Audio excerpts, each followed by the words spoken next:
തലേ ദിവസത്തെ പ്ലാൻ അനുസരിച്ച് ഞങ്ങളിന്ന് പോകുന്നത് ഞങ്ങൾ വീട്ടിൽ നിന്നും അരമണിക്കൂർ ഡ്രൈവ് ചെയ്താൽ എത്തുന്ന മിനി ഊട്ടിയിലേക്കാണ്. രാവിലെ 5 മണിയാണ്. അപ്പോൾ ഞങ്ങൾ മിനി ഊട്ടിയിൽ പോയി മോർണിംഗ് വൈബൊക്കെ ഒന്ന് ആസ്വദിക്കുക എന്നുള്ളതായിരുന്നു പ്ലാനെങ്കിലും വഴിയിൽ വെച്ചിട്ട് ഞങ്ങൾ പ്ലാൻ ചെറുതായിട്ടൊന്ന് മാറി മിനി ഊട്ടിയിൽ തന്നെയുള്ള തിരുവോണമല ഒന്ന് കയറിയിട്ട് വരാമെന്നായി. അങ്ങനെ വഴിയിൽ ഞങ്ങൾക്ക് ഓഫ് റോഡും കൂടി ഒന്ന് എക്സ്പീരിയൻസ് ചെയ്യാൻ പറ്റി. കാരണം റോഡൊക്കെ ആകെ കേടായി കിടക്കുകയായിരുന്നു. അങ്ങനെ നിസ്കരിച്ചിട്ടുണ്ടായിരുന്നില്ല. വഴിയിലുള്ള പള്ളിയിൽ കയറിയിട്ട് ഞങ്ങൾ നിസ്കാരം ഒക്കെ കഴിഞ്ഞ് പുറത്തിറങ്ങുന്ന സമയത്ത് അങ്ങനെ വെളിച്ചം വെച്ച് വരുന്നുണ്ടായിരുന്നു. കൂടാതെ ഇത് ക്രിസ്മസിൻ്റെ മോർണിംഗ് ആണ്.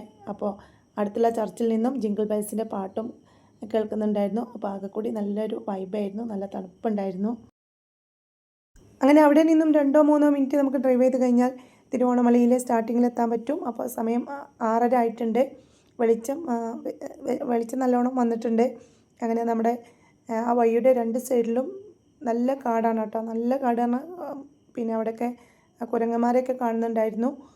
അങ്ങനെ ഈ വഴി കണ്ട് ഞങ്ങൾ സന്തോഷിച്ചിരിക്കുന്നു. കാരണം അങ്ങേയറ്റം വരെ ഇതേപോലുള്ള വഴിയാവുമെന്ന് അങ്ങനെ മുന്നോട്ട് പോയപ്പോഴാണ് മനസ്സിലായത്. നല്ല കല്ലും വലിയ പാറകളും അതുപോലെ വേരും ഒക്കെ അടങ്ങിയ കുത്തനെയുള്ള ഒരു എന്താ പറയുക, ഒരു മലകയറ്റാണ് ഇതെന്നുള്ളത്. അങ്ങനെ എന്തായാലും വന്നില്ലേ, ഞങ്ങൾ കയറാൻ തുടങ്ങി. രാവിലെ വീട്ടിൽ നിന്ന് ഇറങ്ങിയപ്പോൾ പോരുന്ന പൊലിവിൽ ആരും വെള്ളമോ ചായയോ ഫുഡോ ഒന്നും കഴിച്ചിട്ടുണ്ടായിരുന്നില്ല. വഴിയിൽ നിന്ന് ചായ എന്തെങ്കിലും കുടിക്കാന്നുള്ള ധാരണയിലാണ് വന്നത്. പക്ഷേ ഒരു കടയും തുറന്നിട്ടുണ്ടായിരുന്നില്ല. അങ്ങനെ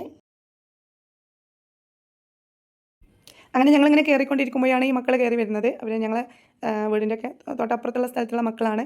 അപ്പോൾ അവർ കയ്യിൽ ഫുഡും വെള്ളവും ഒക്കെ കരുതിയിട്ടാണ് അവർ കയറുന്നത്. അവർ മുമ്പ് കയറിയതുമാണ്. അപ്പോൾ ഞങ്ങൾക്ക് അവരും കൂടി വന്നതൊരു സമാധാനമായി. വേറെ ആരും അവിടെ ഉണ്ടായിരുന്നില്ല. അപ്പോൾ രാവിലെ 6:30 ആണ്, 6:30 മണിയാണ്. അപ്പോൾ എൻ്റെ കൂടെ ഉണ്ടായിരുന്ന ആളുകളൊക്കെ മുന്നേ കയറിപ്പോയി. എനിക്ക് ചെറിയൊരു ബ്രീത്തിങ് ഇഷ്യൂ വന്നു. അപ്പോൾ ഞാൻ അവിടെ റെസ്റ്റ് എടുത്ത് ആയിട്ടാണ് കയറി വന്നത്. അങ്ങനെ ഞാൻ വന്നപ്പോൾ കണ്ട ക്ഷേത്രമാണിത്. ഈ ക്ഷേത്രത്തിൻ്റെ പേരിലാണ് അവിടെ അറിയപ്പെടുന്നത് കേട്ടോ, തിരുവോണ ക്ഷേത്രം എന്നാണിത് ഈ ക്ഷേത്രം അറിയപ്പെടുന്നത്. അപ്പോൾ ആ ഒരു ക്ഷേത്രത്തിൻ്റെ പേരിലാണ് ഈ മലയും അറിയപ്പെടുന്നത്, തിരുവോണമല എന്നുള്ളത്. അങ്ങനെ ഞാൻ അവിടെ എത്തിയപ്പോൾ വേറെ ആരും കാണുന്നില്ല, സൗണ്ടൊന്നും കേൾക്കണമില്ല. അപ്പോൾ ഞാൻ ഒന്ന് പേടിച്ചു. അങ്ങനെ ഞാനൊന്ന് വിളിച്ച് നോക്കി. അപ്പോൾ ആ മക്കൾ പറഞ്ഞു, താത്ത ഞങ്ങൾ ഇവിടെ ഉണ്ട്, ഇങ്ങോട്ട് കയറിപ്പോര്, അവരും ഇവിടെ ഉണ്ട് എന്ന് പറഞ്ഞു. അപ്പോൾ ആ ക്ഷേത്രത്തിൻ്റെ സൈഡിലൂടെ ചെറിയ ചെറിയ സ്റ്റെപ്പുകളുണ്ടായിരുന്നു. പിന്നെ അതിലൂടെ അങ്ങനെ കയറിപ്പോയി. അപ്പോൾ എത്തിയ സ്ഥലമാണ് കേട്ടോ അത്. നല്ല ഭംഗിയുണ്ട് ഇവിടെ കാണാൻ. അപ്പോൾ പക്ഷേ ക്യാമറയിൽ അത് ആ ഒരു ലൈറ്റിങ്ങിൻ്റെ പ്രശ്നം കൊണ്ട് എൻ്റെ ഫോണിലെ ക്യാമറയിൽ ഇത്രേ കിട്ടുന്നുണ്ടായിരുന്നുള്ളൂ. അപ്പോൾ ഞങ്ങൾ കുറേ അവിടെ ഇരുന്നിട്ട് കുറേ സമയം അവിടെ ഇരുന്നു. അങ്ങനെ ആ മുകളിലെത്തിയാലും ഇങ്ങനെയുള്ളൊരു ക്ഷേത്രം കാണാം കേട്ടോ. ശരിക്കും നമ്മൾ ഹൊറർ മൂവിയിലൊക്കെ കാണൂലേ, അങ്ങനത്തെ ഒരു സ്ഥലമായിരുന്നു കേട്ടോ. അങ്ങനെ ഞങ്ങൾ അവിടെ നിന്ന് കുറച്ച് ഫോട്ടോസൊക്കെ എടുത്ത് അങ്ങനെ ഞങ്ങൾ താഴോട്ട് വരികയാണ്. താഴോട്ട് വന്നപ്പോൾ നമ്മൾ ആദ്യം കണ്ട ക്ഷേത്രത്തിൻ്റെ അടുത്തായിരുന്നു. അവിടെ കോടൊക്കെ ആകെ മൂടി നല്ലൊരു തണുപ്പും നല്ലൊരു ഫ്രഷ് കാലാവസ്ഥയായിരുന്നു. അപ്പോൾ ഞങ്ങൾ കുറച്ച് നേരം അവിടെ നിന്ന് അതൊക്കെ ഒന്ന് ആസ്വദിച്ച് കുറേ ഫോട്ടോസൊക്കെ അവിടെ നിന്ന് എടുത്തു. അങ്ങനെ ഞങ്ങൾ കുറച്ച് സമയം അവിടെ സ്പെൻഡ് ചെയ്ത് എന്നിട്ട് ഞങ്ങൾ തിരിച്ചിറങ്ങുക എന്നുള്ള വലിയൊരു ടാസ്ക് ആയിരുന്നു. കാരണം നമ്മൾ ചവിട്ടുന്ന സമയത്ത് നമുക്ക് ചവിട്ട് കിട്ടാൻ കുറച്ചൊരു ബുദ്ധിമുട്ടുണ്ടായിരുന്നു. അപ്പോൾ ഞങ്ങളത് സൂക്ഷിച്ചിട്ടാണ് എല്ലാവരും ഇറങ്ങിയത്. അപ്പോൾ വേറെ പ്രശ്നങ്ങളൊന്നും ഉണ്ടായിരുന്നില്ല.